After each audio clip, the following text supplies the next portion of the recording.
Hello, everyone, and welcome to English Pod. My name is Marco. My name is Catherine, and today we've got another lesson all about food and eating. So today we're going to talk about all the tools that we use when we're at the table. So what we use when we're eating.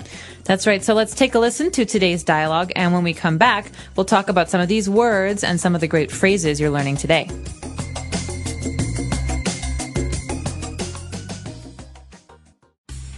Honey, can you set the table?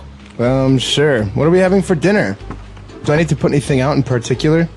Well, make sure to put out the pepper and salt shakers. I don't know if your brother is coming tonight, so set an extra placemat just in case. Okay, should I use the fancy silverware? Yeah, go ahead. Forks, spoons, and knives. I roasted some meat, so be sure to put out some steak knives as well. I'll also set some cups and saucers for some coffee after dinner. Honey, have you seen our soup bowls? They're in the cupboard where you keep the gravy boat and serving dishes. Just be careful because the wine glasses are also there. Oops.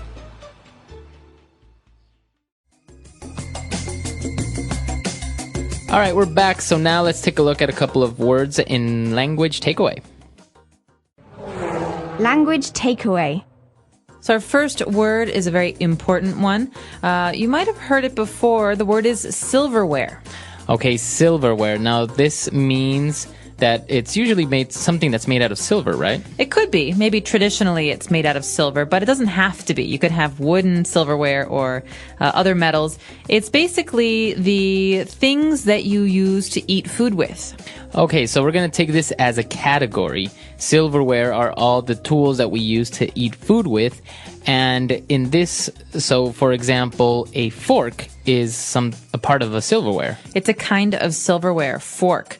A fork is the one that you usually put in your mouth with a piece of lettuce or meat or something. Okay, so it's pointy. It has like 4 little points. Mm-hmm. Now, the one that we use to have dessert or to have soup with, we call that a spoon. A spoon, that's right. So to eat yogurt or ice cream, you use a spoon. And finally, to cut things, you use a knife. Okay, so in the dialogue, we saw the plural form, knives, but singular, it would be knife. That's right. And sometimes there are foods that are very, very hard to cut. For example, steak is very hard to cut because it's a tough meat.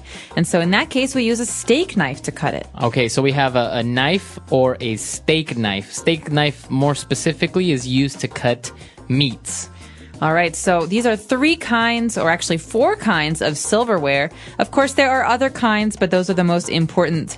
After that, though, we have something that's important for making your food taste better. So what if I want to add salt or pepper? What are those things called? Those are called salt and pepper shakers. We saw them in the dialogue that we need to put out the pepper and salt shakers. So the little thing where you keep the salt is called a shaker.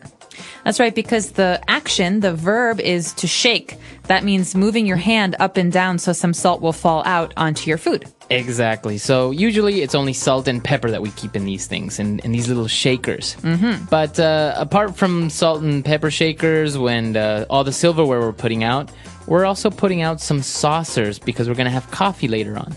Okay, so this normally goes together with cups and saucers, but everyone knows what a cup is. What is a saucer? So a saucer is this little plate that you put under the cup when you're having coffee. So usually that's where you keep your spoon or maybe the little bag of tea. Okay, so a saucer is important because it also helps in case you spill some coffee or tea, so the coffee or tea doesn't go on the ground, it goes on the plate. Exactly. So that little plate is called a saucer. Now, where do we keep all the plates, all the silverware? We usually keep them in a cupboard. Okay, so you might want to say cupboard because it's cup, C-U-P-B-O-A-R-D. That's not right. The word is pronounced cupboard.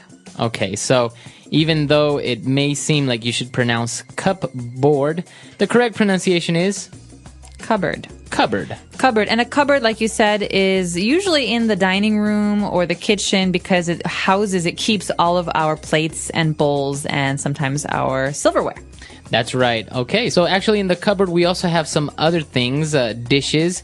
Specifically, we have a gravy boat in there. Okay, so I'm not even sure why they call it a boat, but a gravy boat is basically a special dish. It's like a tall bowl with a spout, so you can pour it, that keeps gravy. So gravy is like a liquid or a sauce that goes on top of meat or potatoes. I guess it kind of looks like a boat. Just imagine a boat, but inside it's empty. So then that's where you put the gravy in. You pour it. You can pour it.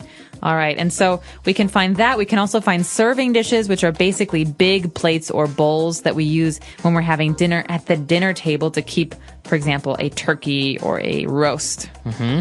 And specifically, we were also looking for wine glasses. Well, maybe we weren't looking for them, but they found us because the person getting stuff out of the cupboard dropped some wine glasses. These are very, very easy to break.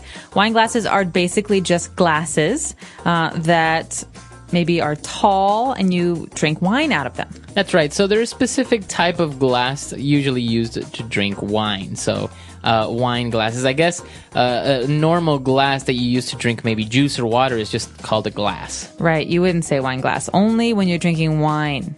Mm-hmm. Okay, so we've taken a look at a lot of vocab here, a lot of tools that we use at the dinner table when we're having dinner. So let's listen to the dialogue again and review. Honey, can you set the table? Sure. What are we having for dinner? Do I need to put anything out in particular? Well, make sure to put out the pepper and salt shakers. I don't know if your brother is coming tonight, so set an extra placemat just in case. Okay, should I use the fancy silverware? Yeah, go ahead. Forks, spoons, and knives. I roasted some meat, so be sure to put out some steak knives as well. I'll also set some cups and saucers for some coffee after dinner.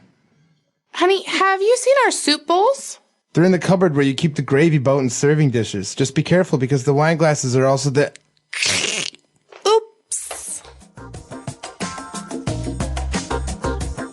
All right, we're back. So now we have 4 key phrases that we've prepared for you on Fluency Builder. Fluency Builder. Okay, so this first phrase is very important, especially as a child. Your mother or father might ask you to do this. The phrase is to set the table. Okay, so that's a phrasal verb, to set the table. And what does it mean if you're asked to set the table? It means you will put down the plates and the silverware and the bowls so that everything is prepared for dinner.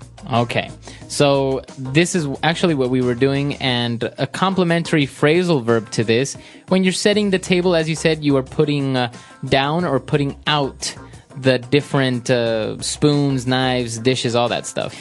Right. So the verbal phrase to put out means to place down or to make sure that you get something out on the table. In this case, my mother would usually ask me to put out extra glasses for water. Okay. Or don't forget to put out the wine glasses in case we're drinking wine. It just means to place down. Exactly. So just remember that it's we use it because all these things, they're inside the cupboard. Mm-hmm. So you have to take them out. So you have to put them out on the table. All right, and sometimes we may have a guest or we may need an extra chair or an extra seat because we're having company. And the person in the dialogue said to set an extra placemat just in case. Okay, so placemat is basically a piece of plastic or maybe fabric that you put in front of a person when they're at the table. So it's on the table, and it's something that protects the table. So it's small, everyone has one, and the bowl and the silverware will go on top of that placemat. But it also indicates that that is where someone will sit. Mm-hmm. Okay, so to put out or to set out an extra placemat means to prepare an extra place for someone else who will be coming. So if you have a guest, for example, you'll set out an extra placemat for him or for her. Okay, so we can say set an extra placemat because by this we're referring that somebody is going to sit down at the table, or you can just simply say set an extra place for someone. That's right. Set an extra place. Your older brother is coming home from college tonight. Okay. So we can set an extra place for him at the table. And, well, in this case, we didn't know if the brother was really coming or not. So she said, just in case. This is a great phrase, one that you'll hear all the time.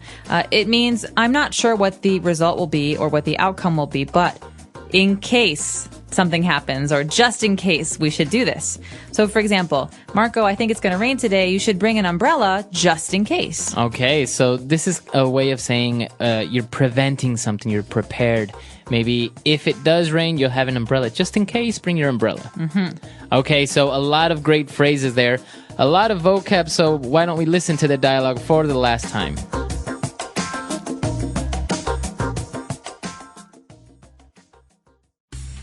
Honey, can you set the table? Sure. What are we having for dinner?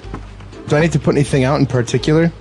Well, make sure to put out the pepper and salt shakers. I don't know if your brother is coming tonight, so set an extra placemat just in case. Okay, should I use the fancy silverware? Yeah, go ahead. Forks, spoons, and knives. I roasted some meat, so be sure to put out some steak knives as well. I'll also set some cups and saucers for some coffee after dinner. Honey, have you seen our soup bowls? They're in the cupboard where you keep the gravy boat and serving dishes. Just be careful because the wine glasses are also the... Oops.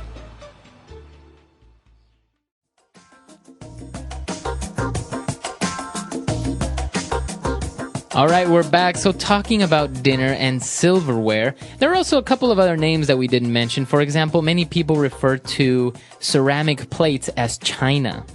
Yeah, these are usually the fancy kinds of plates and dishes that you have in your house. Obviously, if you have just kind of the cheap ceramics that you can throw away, or even paper plates, those aren't very important. But at a wedding or in a special occasion, a person or family might receive china, and that is very nice, very pretty porcelain plates or just lacquerware. Okay, so you can call it chinaware, which is basically plates that are either very fine ceramic or porcelain, as you said. That's right. Or what was the other word that you said before? Lacquerware. Lacquerware is a certain kind of plate or ceramic that has a kind of sheen to it. It's got a special kind of basically paint job. Oh, okay. Yeah, because it's always been kind of strange, the fact that a name like China would also now be related to plates. But apparently, I guess because Chinese porcelain is renowned as being such high quality, I guess this is why now we just have a word for it called china or chinaware. I think it actually has to do with the fact that the Chinese in the old days most of the British bought their porcelain from China. And so it was very, very in vogue. It was very popular. And it was basically the only thing that the British wanted. They just wanted all of this china. And it became a part of the vocabulary then. Yeah, it's really strange, though, that you would call something China. It's like, I don't know any other country that you call something, like French. This is a French. Or Frenchware. Sure. I don't know. I can't think of any. Limoges is the name of a city in France, and it's a certain kind of ceramics. Oh, there you go. All right, so an interesting topic. There are many other tools that we didn't mention, like salad fork and ice cream spoon. I don't know. There's so many. Sometimes if you go to a fancy dinner, you will have maybe 3 spoons, 3 knives, 3 forks, and you don't know what to do with it. Start on the outside and go in. That's my one recommendation. Exactly. So we're really curious to know what you have to say. Come to our website, englishpod.com. If you have any questions, you can leave them there. Or if you also want to suggest a topic for a lesson or anything you want, just let us know. All right. We'll see you then. All right. Bye.